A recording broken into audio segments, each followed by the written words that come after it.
Yeah, it should be, right. Beautiful night, thanks for coming out. We've got a fun program tonight.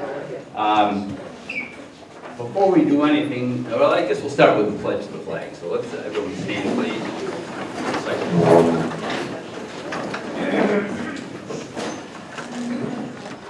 I pledge allegiance to the flag of the United States of America and to the republic for which it stands, one nation, under God, indivisible, with liberty and justice for all. I ask you to stand a little bit longer if you may, and today's 9/11, so let's have a moment of silence.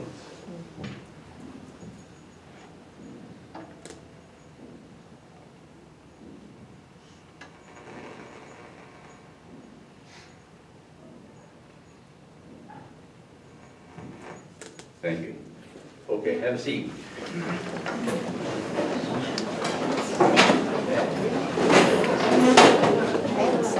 So,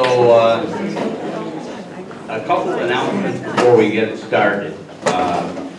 We got a lot going on.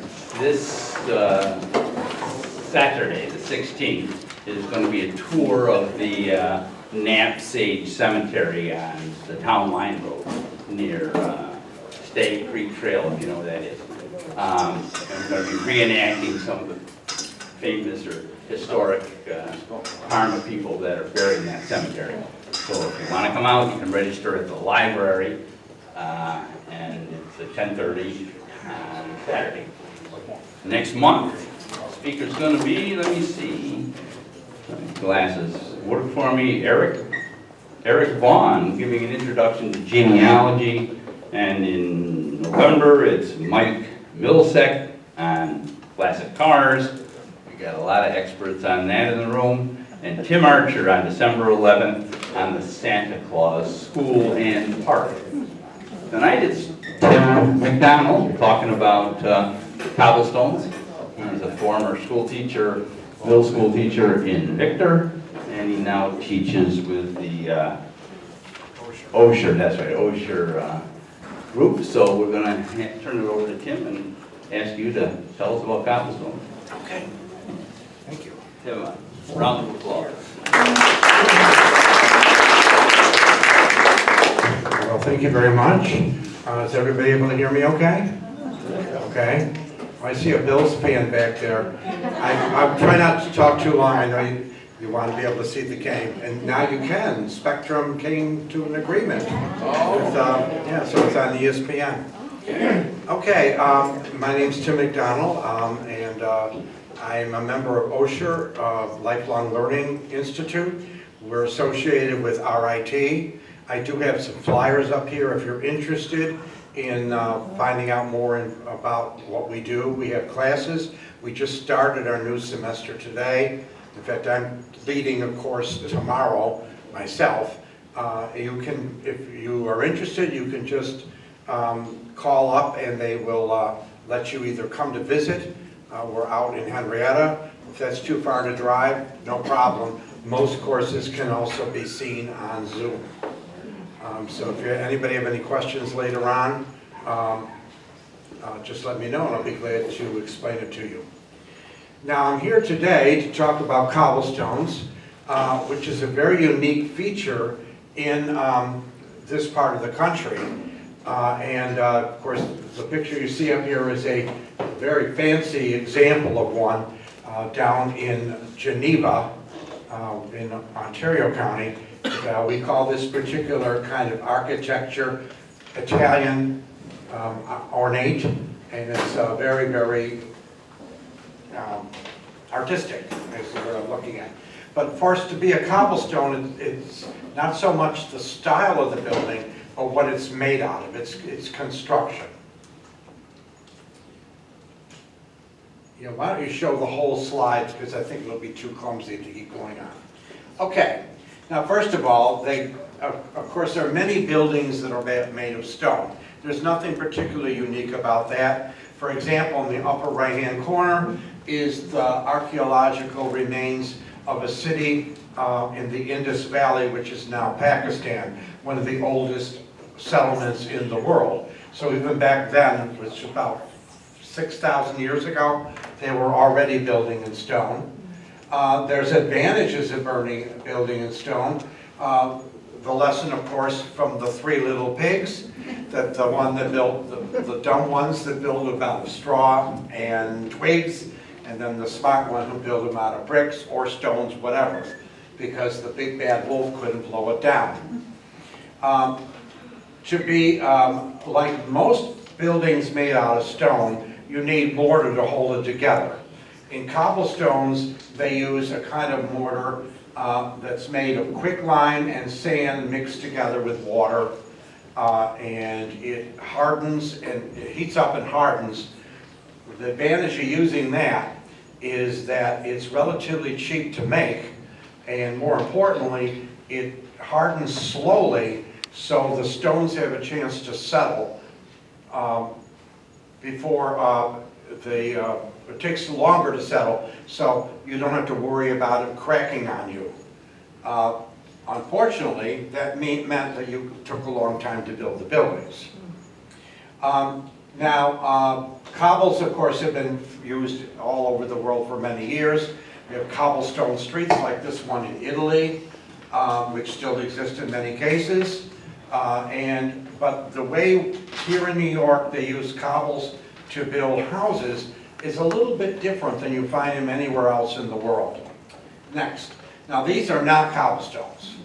These are regular stone houses. The one on the left is a Huguenot home in New Paltz, New York, down in the Hudson Valley, a very historic town. In fact, it's the oldest continuously inhabited street in the country. Another one that's somewhere around Albany, this house right here, you can see the big irregular shaped stones. They're not cobblestones either. But this one's closer by. This is in Marion, out in Wayne County, and it looks like a cobblestone, but again, the stones are too big and too irregular to qualify. Okay, so these are not cobblestones. Which ones are? To define it, first of all, a cobble roughly is something you can hold in your hand, and and still see your fingers. Like the picture in the bottom right. It was constructed by laying them in rows known as courses, and then a layer of mortar on top of it, and then another course on top. Usually they could do about 2, 3, maybe 4 courses of stone a day, weather permitting. So you can see it took a long time to build these things.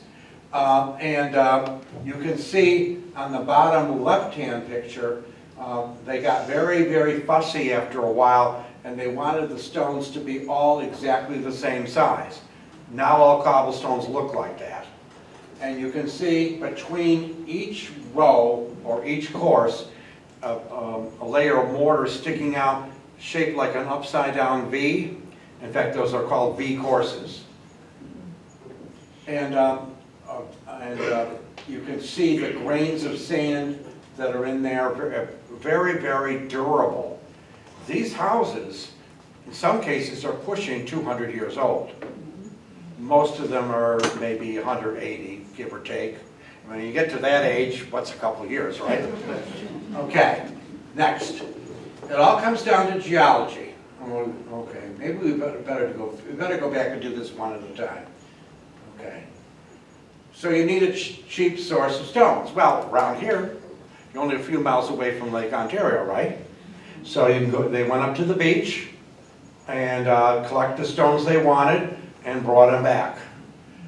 If you live farther away, no problem. There are other kinds of stones you can get. In all cases, they were left by the glaciers. Next. And there's a wide variety of stones that go in many of these buildings, and you can see the different types in this particular picture here. Next. Some of the rocks are native, some are not.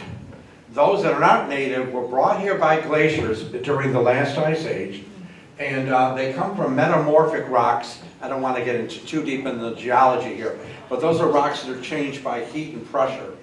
And they come from the Great Canadian Shield, which is colored in orange on that map. And they're not native here.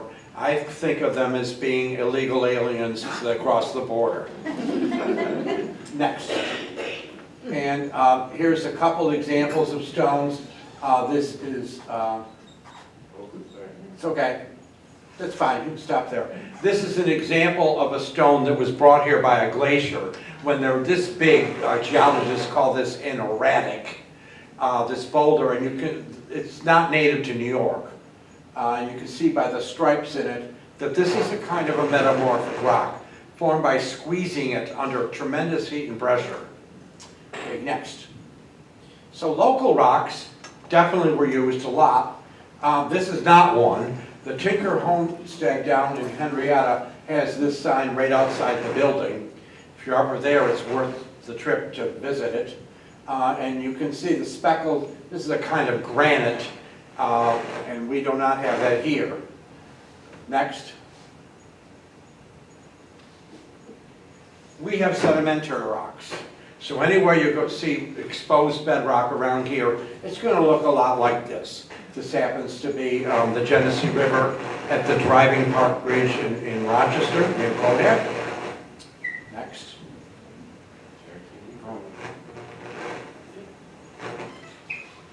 And these rocks were laid down when we were in the middle of the Paleozoic Era. The Paleozoic Era was about 425 million years ago, so it's a long time back. At that time, New York was south of the equator and under about 1,000 feet of water. So we were in kind of a coral reef kind of environment. Of course, different organisms lived back there, and many of them you can find in rocks today as fossils. Next. And there are three main types that are involved in the construction of cobblestones. Either one of three ways. Either it's the cobbles themselves are made out of them, or the corner pieces or the quoins, or the mortar. Sandstone's one. The sandstone is often was quarried not too far from here, the Medina Sandstone from Orleans County. Next. Limestone was quarried in many places around here, and most of the mortar was made from that. But also blocks of limestone were also used in making like the foundation, things like that. And then finally, the dolostone, or some people call it dolomite, famous in Niagara Falls, but also the High Falls in Rochester. And this picture is at Lockport. The cliff there, the Niagara Escarpment that the canal has to go over, exposes this dolostone as well. And you can find them in many, many cobblestone walls, especially the ones that have bigger and more irregular shaped stones. We call those field stones. Next. So you can find sandstone, dolostone. The mortar is made out of limestone. And you also find metamorphic rocks. Again, they're not native. They were brought here by the glaciers. Next. Hold on 1 second, Tim. I'm just going to take that prop out of your hand because the batteries just died. So I need you to revert to your middle school teacher mode. Okay.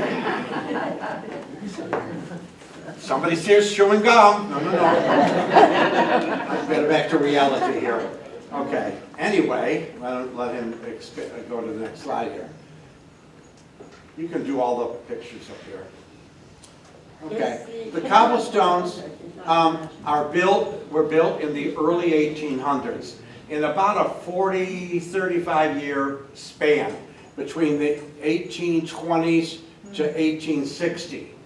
They stopped building them just before the Civil War. Next. You can find them within an hour drive of Rochester, roughly Hilton too. In fact, the little red triangle you see there on the map is where we are right now.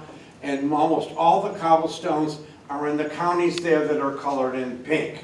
And the three counties that have the most are Orleans County to our west, Monroe County here, and Wayne County to our east. They do find stone houses like this in other parts of the country. Many times the people that lived here, they brought the craft with them when they moved out west.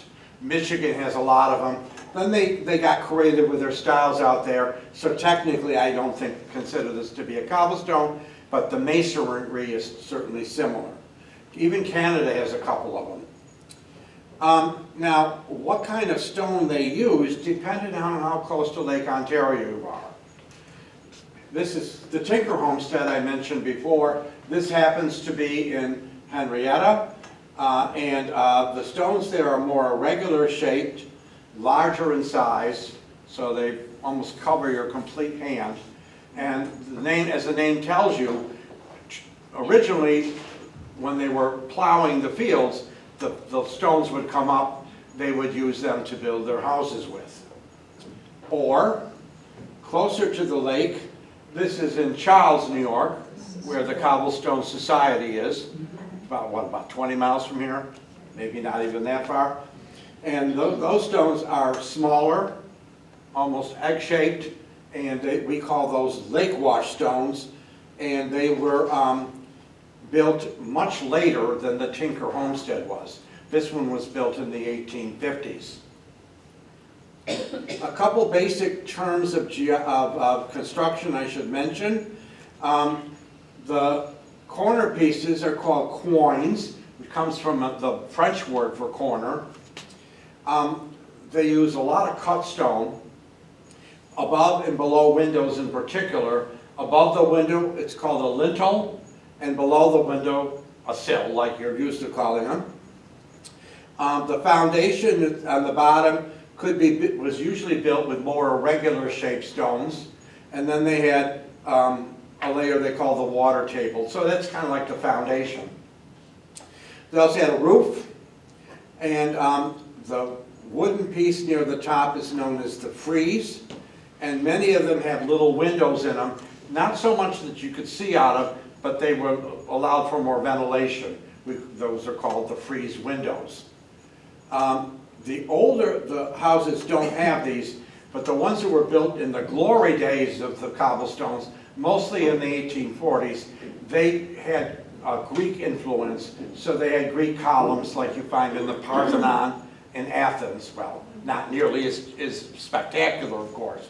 And Doric columns or Ionic columns.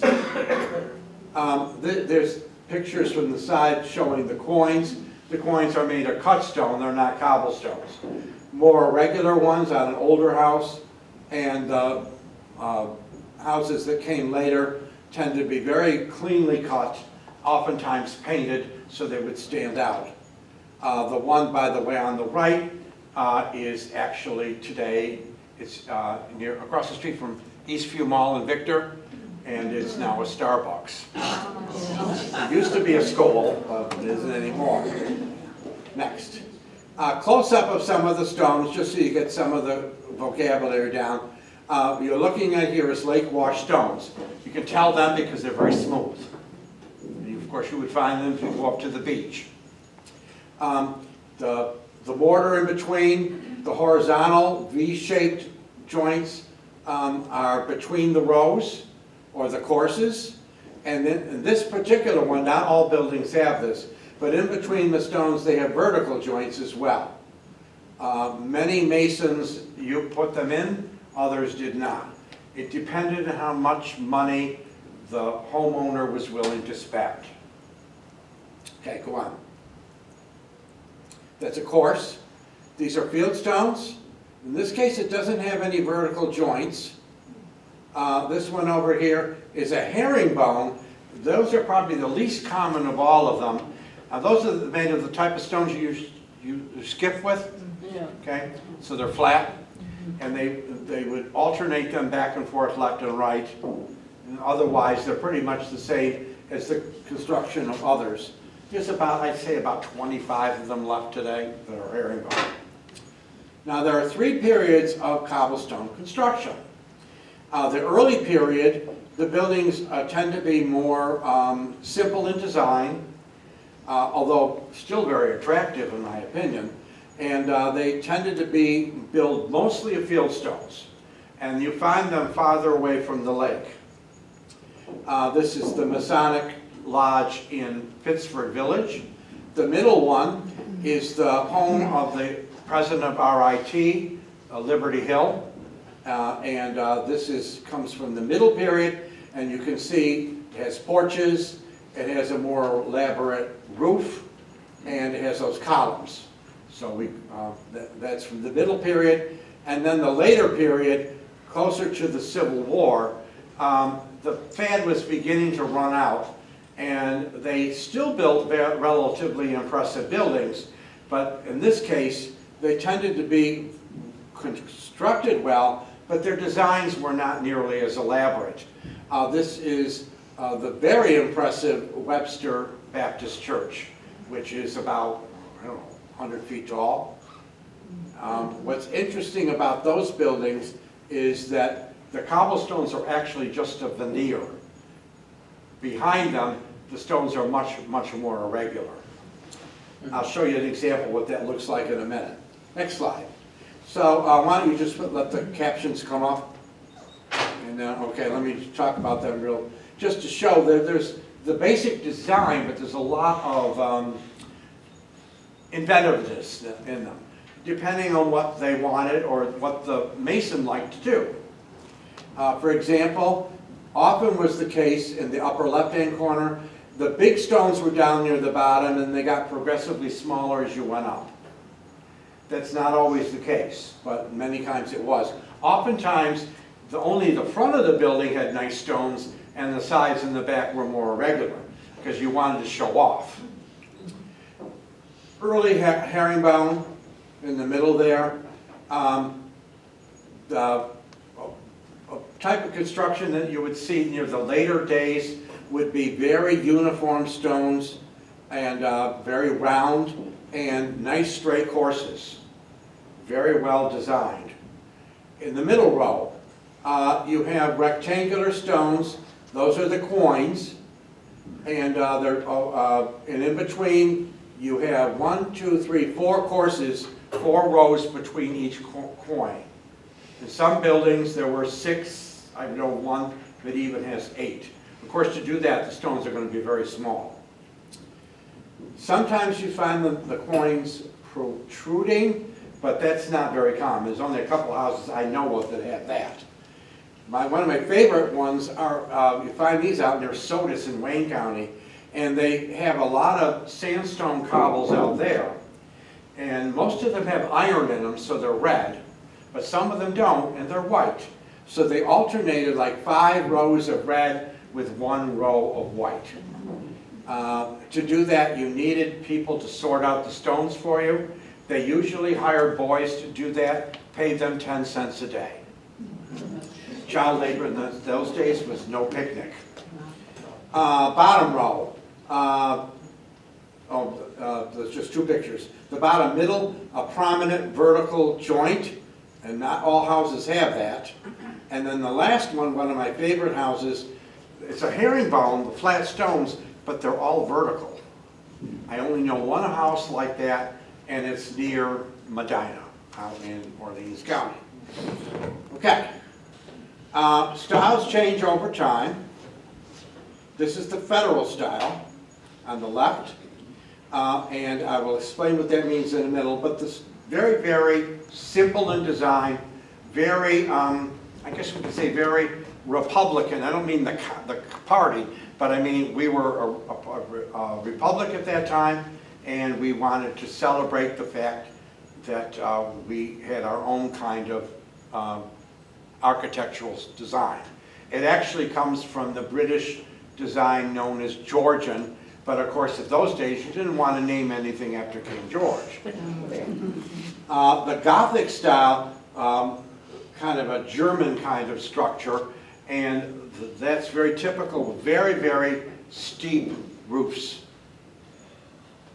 The Greek Revival, this is a church in Phelps, New York, in Ontario County, and the incredible construction with the pillars there.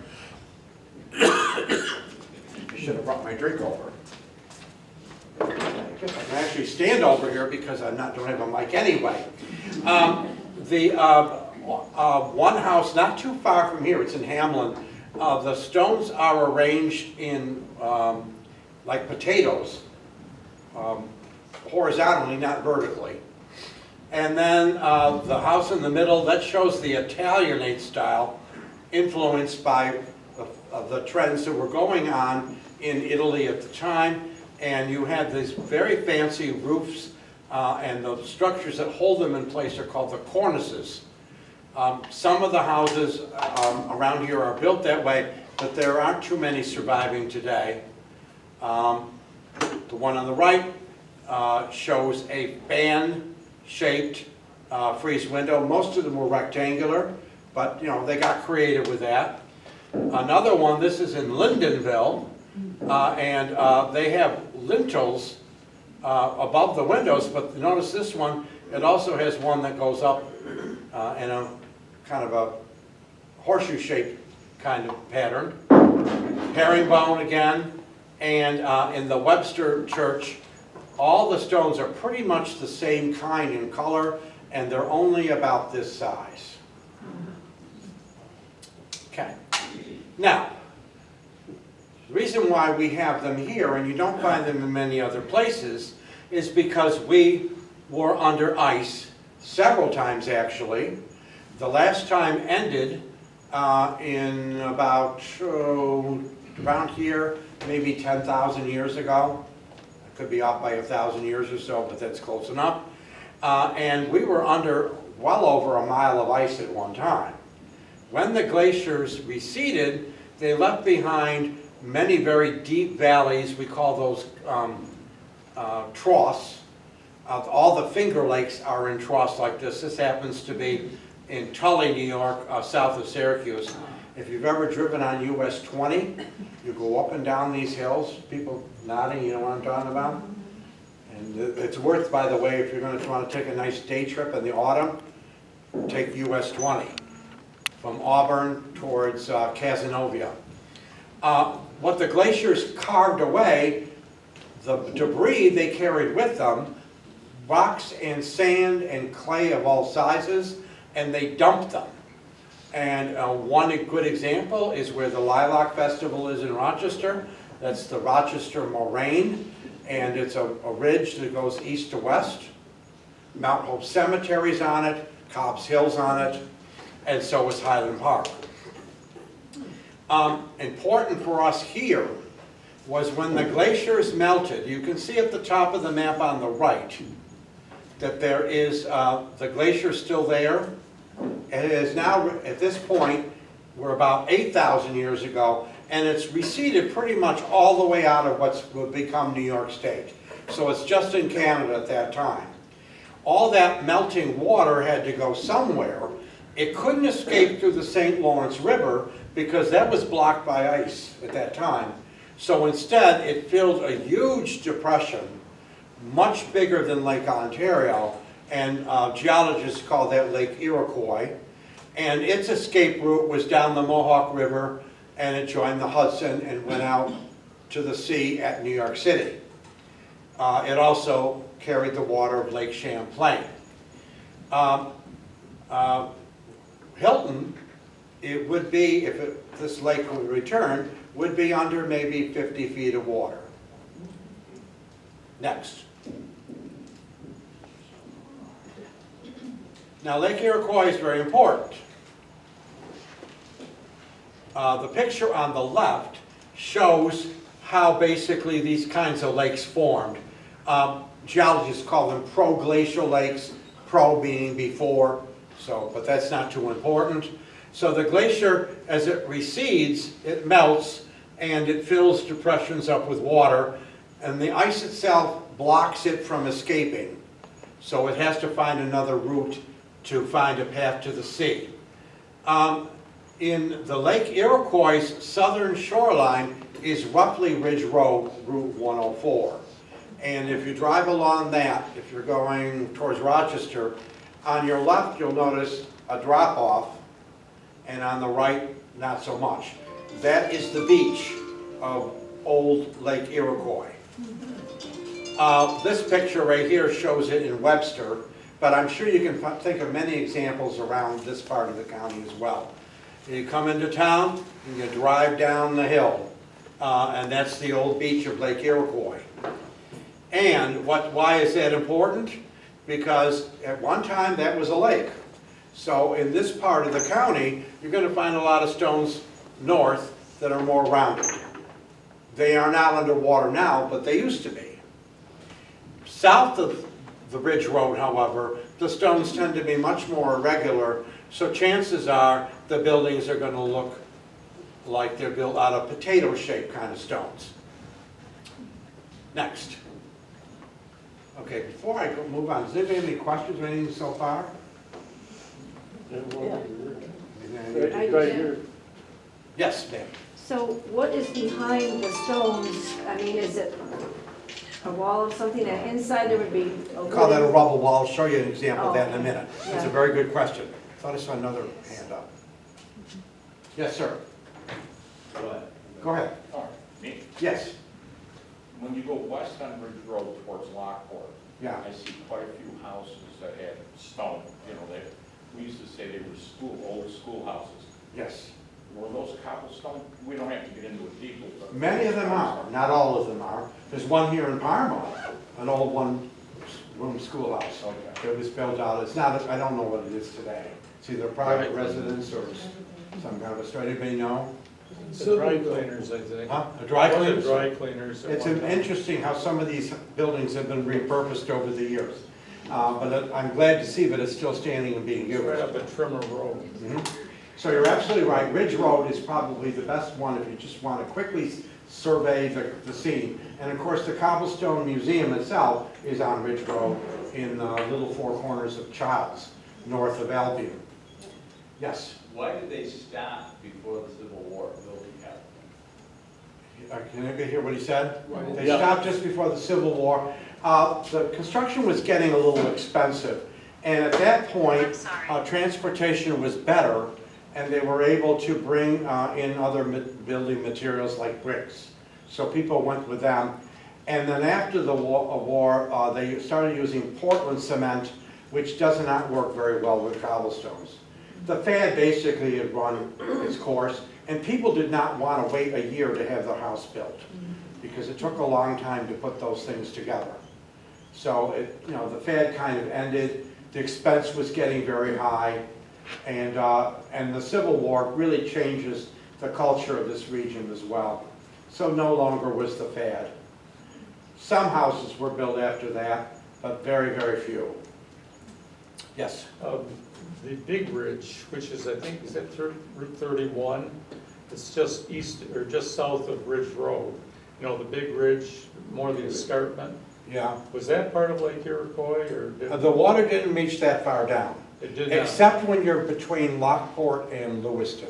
They're about the same. But this far east, there is a gap between the two. Yeah. So he's talking about the escarpment. The Niagara Escarpment and Ridge Road is not the same thing. It's closer to Route 31. Okay, by the way,